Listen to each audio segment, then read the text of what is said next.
Eh bien, salut à tous, c'est Arte Star et aujourd'hui on se retrouve pour une nouvelle vidéo. Alors, ça fait très longtemps que je n'ai plus posté, la faute à mes études et à un autre projet que j'ai concrétisé à côté de YouTube qui m'a pris un temps monstrueux. Mais ce projet est fini, du coup je peux revenir vers vous. J'ai vu qu'on avait dépassé la barre des 20 abonnés, c'est un chiffre ridicule pour YouTube, mais pour moi c'est une petite récompense, une petite fierté. Du coup, je vais redynamiser ma chaîne et on va commencer aujourd'hui avec une nouvelle vidéo sur ma collection de Blu-ray. Alors, la dernière fois, on s'en était arrêté à la lettre E. Donc, on va donc reprendre avec la lettre F avec Full Metal Jacket, donc film de guerre de Stanley Kubrick, qui est cultissime, hein, on va pas se mentir. Film qui pourrait être divisé en deux parties, parce qu'on a donc toute une première partie qui va suivre la formation des jeunes Américains et une seconde partie où ils vont être envoyés sur le terrain au Vietnam. Donc c'est un film qui est culte, je l'ai dit, mais qui n'égale pas pour moi Il faut sauver le soldat Ryan de Steven Spielberg. Et je ne sais pas si un film de guerre sera à même de détrôner ce film. Mais Full Metal Jacket de Stanley Kubrick, c'est un très bon film avec des moments très poignants, pas trop choquants, mais très poignants.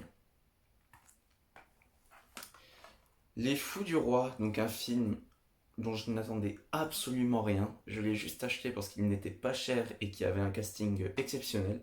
Donc Sean Penn, Kate Winslet, Anthony Hopkins, Jude Law et d'autres. Et Mark Ruffalo. Film qui est excellentissime, qui raconte donc l'histoire d'un petit homme politique, donc interprété par Sean Penn, et qui va progressivement s'élever dans les rangs de la politique. Et il va donc perdre toutes les valeurs qu'il avait menées jusqu'à l'ascension. Et c'est brillantissime. Il n'y a aucune action dans ce film. Aucune, mais vraiment aucune. Mais la manière dont c'est filmé, le charisme des personnages et les discours de ce film font que c'est un excellent, excellent film que je vous encourage à regarder. C'est, c'est brillant. J'ai pas d'autres mots, c'est juste brillant. Un film dont j'ai été très surpris de lire les critiques juste avant de faire la vidéo, Gladiator de Ridley Scott, film qui a été qualifié par un grand nombre de personnes comme le Spartacus de Lidl. Je ne comprends absolument pas ces critiques. Gladiator est un chef-d'œuvre pour moi. Donc c'est un film, donc, comme j'ai dit, de Ridley Scott avec Russell Crowe dans le rôle du général Maximus Decimus Meridius, donc qui est un général prestigieux de l'Empire romain, qui va donc au début du film gagner sa dernière bataille contre une tribu en Germanie. Suite à cela, donc l'empereur va lui céder ses pouvoirs à sa mort. Et le fils de l'empereur va très mal le prendre, forcément, c'est compréhensible. Mais il va quand même pousser le truc à l'extrême puisqu'il va assassiner son propre père. Et il va demander donc l'aide de Maximus pour le supporter dans son ascension donc, vers le trône de Rome.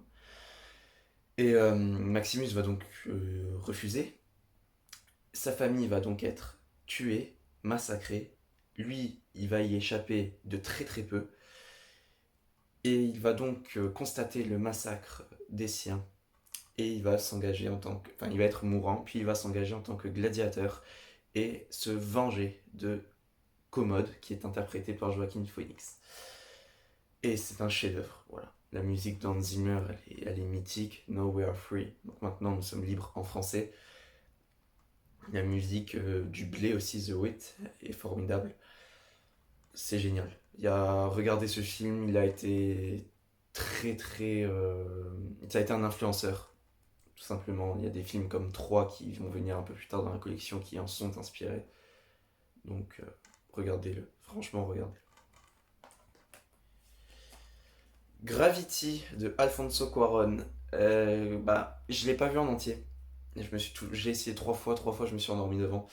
Je me suis arrêté lorsqu'ils vont dans la seconde station de l'espace et c'est un bon film, de ce que j'ai vu c'est un bon film, mais je l'ai vu à chaque fois j'étais vraiment fatigué, et puis cette ambiance de l'espace qui est très bien rendue d'ailleurs, qui est somptueuse, ça m'endort. Du coup je pourrais pas vous en dire plus.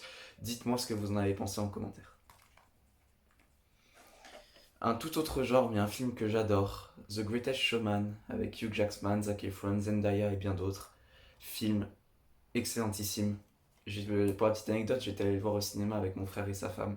On ne savait absolument pas à quoi s'attendre. Et dès la première scène, on a été captivé par ce qui allait se passer. Et c'est vraiment ça, c'est une comédie musicale comme je les aime, bien que j'en aime très peu, avec beaucoup de couleurs, beaucoup de mouvements, des musiques qui sont prenantes, attachantes, des acteurs qui sont somme toute sympathiques. Je vous encourage vraiment à le regarder. Ce film a été aussi beaucoup décrié parce que c'est un homme qui se fait de l'argent sur le dos de personnes exceptionnelles. Une femme à barbe, un homme ultra tatoué, un homme qui pèse je ne sais plus combien de kilos, enfin bref, une diversité de caractéristiques. Et c'est une critique que j'entends, mais qui peut être réfutée parce que il crée une famille à ces gens, mais il faut bien la moyenner cette famille. La monnayer, pardon, cette famille. Du coup, c'est pas vraiment un esprit de gredin. Puis dès qu'il s'éloigne du droit chemin, entre guillemets, bah, la réalité le rappelle à l'ordre. Du coup, c'est génial. Et puis le passage avec Zendaya et Zac Efron, pourtant je les aime pas, hein, vraiment, je les aime très très peu ces acteurs, mais le passage avec la musique Rewrite the Stars en fond, pour moi ça a été une révélation, quoi. J'étais abasourdi devant l'écran du cinéma. Et je vous encourage vraiment à le regarder. Bah, d'ailleurs, on le voit ici, un extrait. Alors ensuite, on passe à la lettre H, puisque j'en ai pas beaucoup. Donc j'ai l'intégrale des 8 films de Harry Potter. Je vais vous faire très rapidement mon avis dessus, parce que sinon la vidéo prendrait 3 heures. Le premier a un peu mal vieilli, mais vraiment bien. Le second est excellent.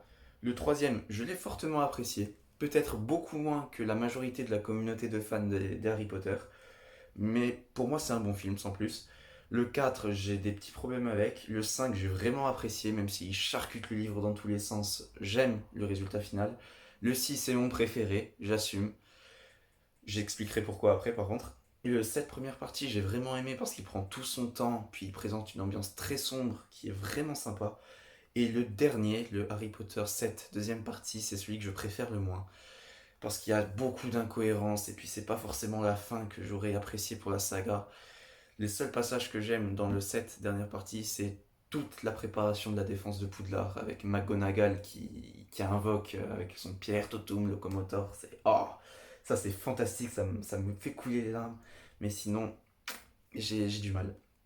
Et j'adore le 6 donc le 6 est mon préféré. Parce que la musique raconte à elle toute seule l'histoire. Et c'est ça que je trouve phénoménal dans les Harry Potter. À partir du 4 parce qu'avant c'est un peu moins vrai. Mais la musique raconte vraiment l'histoire. Et c'est ça que j'apprécie. J'adore la musique dans les films. Et les Harry Potter sont vraiment un très bel exemple de ça. Alors après, oui, je suis d'accord que le côté un peu romance adolescente, etc., puisse en agacer plus d'un. Ça m'agace aussi par moments.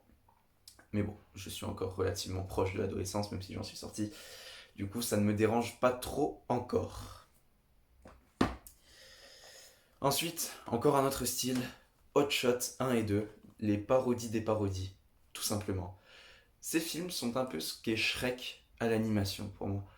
Dans cette manière d'avoir énormément de références à plein de films, de se moquer de plein de films, c'est vraiment exceptionnel, Hot Shot. C'est d'une nullité brillantissime, tout simplement. Alors, je peux pas vous garantir que vous allez apprécier, parce que ça reste quand même de l'humour très lourd, pas fin du tout, mais moi ça prend, avec moi ça prend.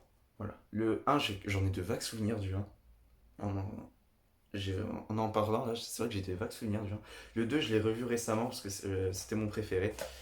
Et ouais, cette parodie de Rambo, de Hong Bak, de La Belle et le Clochard, de tous ces films, moi ça me fait rire, quoi. C'est génial. Donc voilà, Hot Shot. Ensuite, on va attaquer les lettres I. J'en ai pas beaucoup, du coup ça devrait pouvoir le faire. Et on commence donc avec les Indiana Jones, la quadrilogie. Donc, j'ai allé très vite aussi, comme pour les Harry Potter. Le 1, il est excellentissime. Un peu simple, mais excellentissime. Le 2, c'est certainement celui que j'ai le moins apprécié. Ça ne veut pas dire que je ne le trouve pas excellent. C'est juste que, par rapport aux 3, enfin aux 3 autres, c'est celui que j'ai le moins apprécié. Le 3 est un chef-d'œuvre. Pour moi, c'est le film d'aventure par excellence.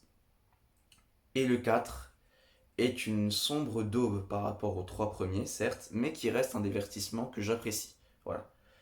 C'est une sombre daube, on est d'accord. Et je dis pas ça pour essayer de vous concerter ou quoi que ce soit, mais j'apprécie quand même. Voilà. Je me prends pas la tête quand je le regarde, parce que sinon c'est vrai que je pense que moi aussi je pousserais un peu une gueulante, mais voilà, ça reste plaisant. Ensuite, Inception, donc de Christopher Nolan avec Leonardo DiCaprio, Jude Law.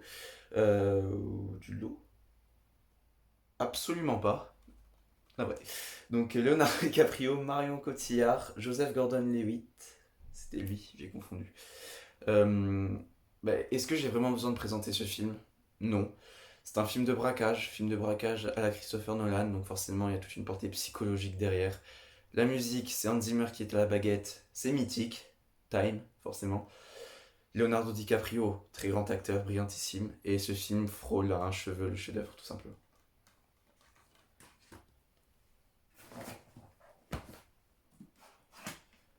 Encore du Christopher Nolan, Interstellar, qui est un chef-d'œuvre, lui pour le coup, film de 2h45, 2h50, qui est. Il n'y a pas trop de mots, quoi. Matthew McConaughey, il est fantastique dans ce film. Je suis un peu plus déçu par Anna Hathaway, par contre. Mais non, c'est fantastique. Franchement, c'est fantastique.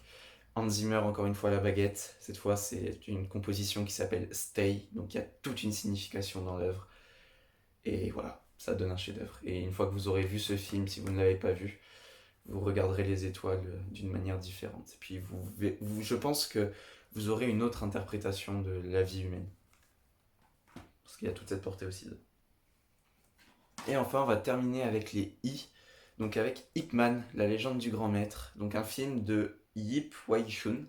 Donc je ne connais absolument pas le cinéma asiatique. Je pense que c'est une lacune à ma cinématographie. Il faudra que je m'y mette un jour ou l'autre. Je suis très intéressé par In the Mood of Love. Donc qui est un film japonais si je ne m'abuse. Donc si vous l'avez et si vous savez où vous le procurez à un prix abordable, parce que ce que j'ai vu c'était quand même relativement cher, faites-le moi savoir en commentaire.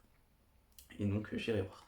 Donc un film avec Donnie Yen qui va raconter l'histoire de Ip Man, donc un film éponyme, pardon, durant l'occupation japonaise lors de la Seconde Guerre mondiale de la Chine.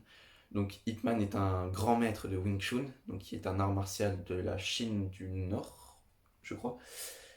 Et il va donc lutter à sa manière contre l'oppression japonaise. Et c'est un film d'action qui est exceptionnel, franchement. On est à des années-lumière des films d'action testostéronés des années 80 aux États-Unis. Là, c'est un film asiatique, donc il y a une portée psychologique derrière. La musique, parfaite dans le style, elle accompagne à merveille l'action. Donnie Yen, brillantissime, une performance d'acteur très très impressionnante.